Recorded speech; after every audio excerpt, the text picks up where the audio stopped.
Fenomen slovenskih vrtnarjev je ta, da sejemo veliko solate in potem jo je kar naenkrat preveč, pa jo začnemo ponujati vsem svojim prijateljem, sorodnikom, dosti jo pa tudi potem na koncu pristane na kompostu, kar je škoda.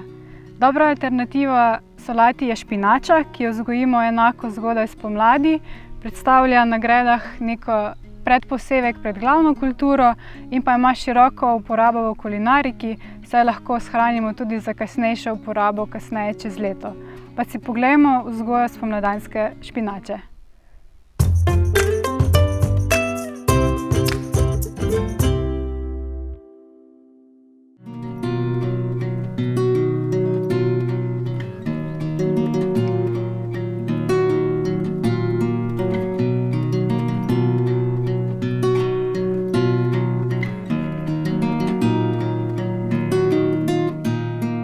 Midva pobirava špinačo postopoma in sicer jo začnemo že kar zgodaj, zato da uloviva te nežne mlade listke, ki so zelo okusni za svežo uporabo v solatah.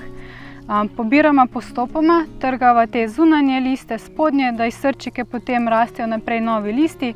Ko so ti enkrat starejši, se pa špinačo fino pokuha za omake oziroma viške, blanšira in potem zamrzne.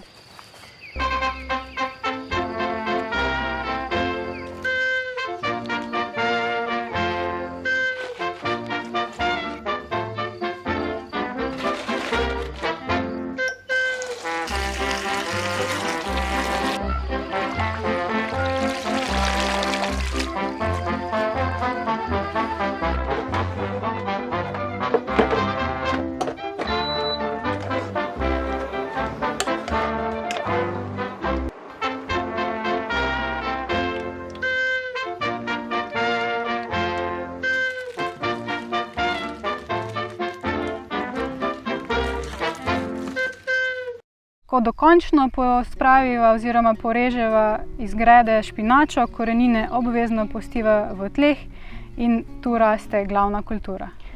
Špinača raste na gredah, kamor bojo kasneje prišle plodovke, paradižniki, jajčevci, kumare in nekaj časa, tam nekje 3 tedne, bojo rasle še skupaj. Špinača raste lepo po tleh, plodovke pa rastejo v višino, zato se odlično skupaj obnesejo. Ko poreževa vso špinačo do konca, pa potem glavna kultura prevzame to gredico. Špinača je res enostavna za vzgojo, hitro zraste in spomladi res paše, ko jo uživamo. Danes bom iz teh malih listkov pripravila eno tako osvežilno solato. Na gredah pa bo špinača uspevala še vse nekje tam do sredine maja, morda tudi do konca meseca, odvisno od vremena.